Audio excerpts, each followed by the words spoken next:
प्रेमामृत रस प्रवाही श्री श्यामा श्याम के अत्यंत सुकुमार महामहिमा में गौर श्यामल श्री चरणों का दृढ़ता पूर्वक आश्रय। सदैव हृदय में इन श्री चरणों की ठसक बनी रहे, चाहे जैसी परिस्थिति हो, चाहे जैसा चिंतन हो, चाहे जैसी तन की स्थिति हो, चाहे जैसी मन की स्थिति हो, हमारे अंदर एक ठसक होनी चाहिए। हम श्री श्यामा श्याम के देख लेना इस ठसक का परिणाम। ये बहुत सोची समझी और छाती की बात है, बहुत सोची समझी। अब इसके आगे कोई बात नहीं है। जैसे पीछे सत्संग में था कि भगवान शंकर ने 100 करोड़ भगवत चरित्रों का मंथन किया तो उसमें सार निकला नाम। ऐसे ही समस्त साधनाओं का, समस्त संतों का, समस्त शास्त्रों का और निरंतर नाम रटने का रहस्य है भगवत आश्रय। भगवत आश्रय बहुत बड़ी वस्तु है, बहुत बड़ी वस्तु। हरिवंश परायण प्रेम भरे, हरिवंश सुमंत्र जपे सुधरे, हरिवंश सुध्यान सदा तिनके, सुख संपत्ति दंपति जो जिनके। साधन परायण और हरिवंश परायण। हा हरि राधा बा वृंदावन सा सहचरी। हरिवंश परायण वृंदावन नवनिवृत्त निकुंज में प्रेम के खिलौना दो खेलत है प्रेम खेल। यह है हरिवंश और इन्हीं किसी चरणों की ठसक है हरिवंश परायण। साधन परायण इंद्रिय, अंतःकरण और इनके द्वारा होने वाली सत्क्रियाएं समझना। साधन परायण सत्क्रिया और क्रिया करने वाले करण इंद्रियां, इनके द्वारा संपादन होता है। और श्यामा श्याम का आश्रय करण के द्वारा नहीं होता, इंद्रियों के द्वारा नहीं होता, क्रिया के द्वारा नहीं होता, स्वयं के द्वारा होता है। अभी आप स्वयं को जान नहीं पाए।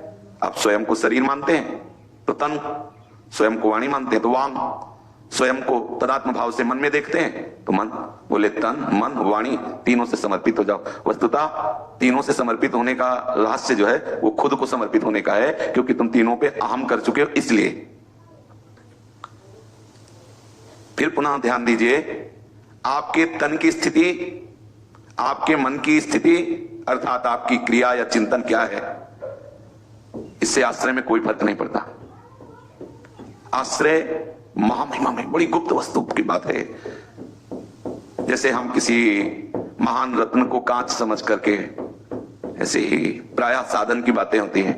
ये करो तो ये मिलेगा, ऐसा करना चाहिए, ऐसा नहीं करना चाहिए, इसी में सब शास्त्र भरे हैं। लेकिन इसका सार क्या है? किसी क्रिया से आनंद नहीं है। सूक्ष्मता पे चिंतन के द्वारा देखना।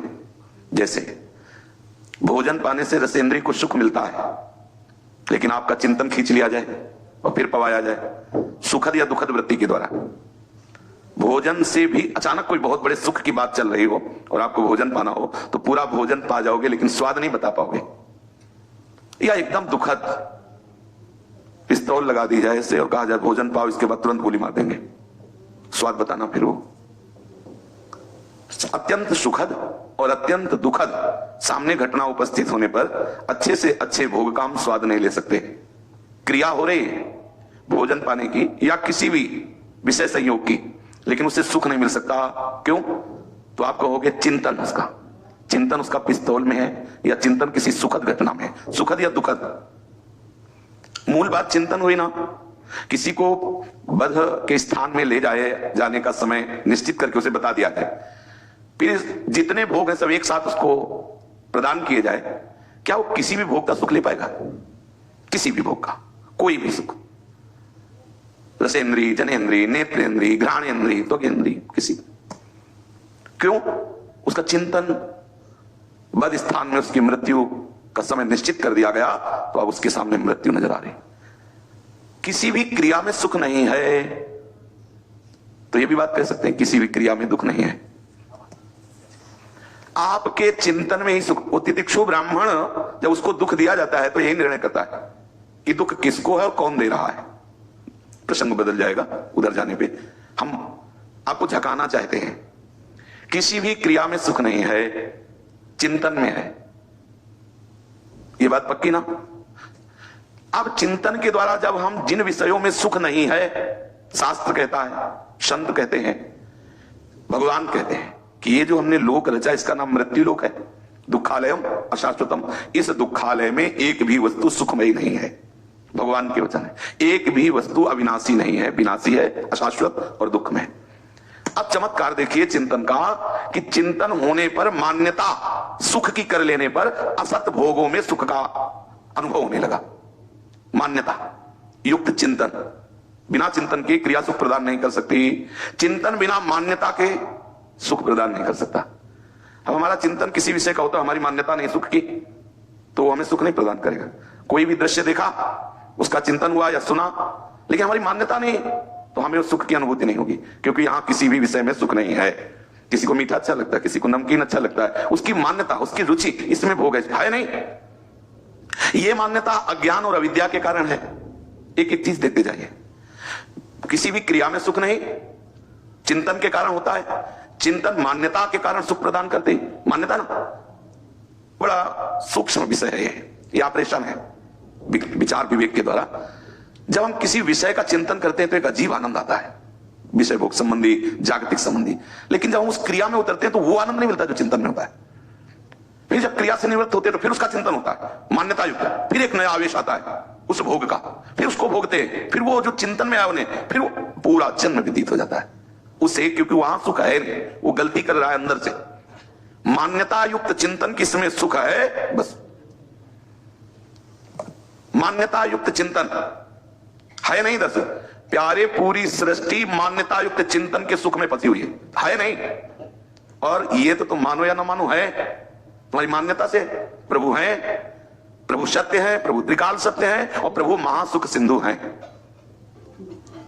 अब आप सीधे इनके श्री चरणों का आश्रय ले लो, तो आपकी मान्यता से जो आपका विषय सुख जनित चिंतन होता है वो आपको बिगाड़ नहीं पाएगा, और वो आपकी अब जिम्मेदारी नहीं रह गई।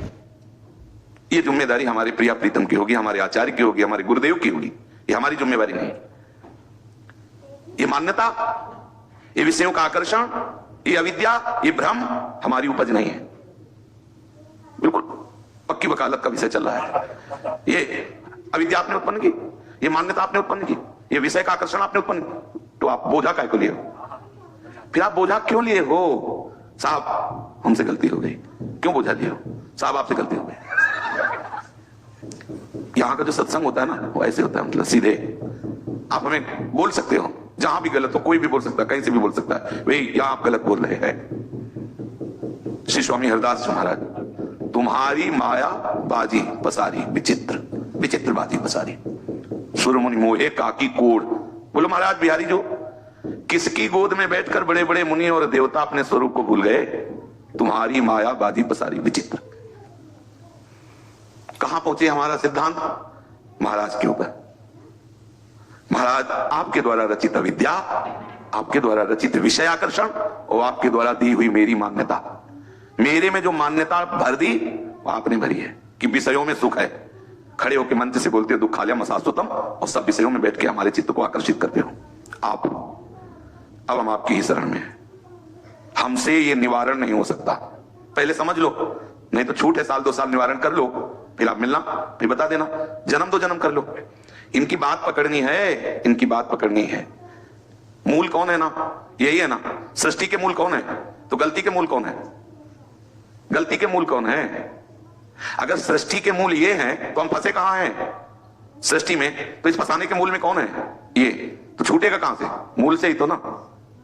हो हार्यो करी जतन विविध विधि अतिशय प्रबल अजय, तुलसीदास बस होय तबे जब प्रभु प्रेरक बरजय। आश्रित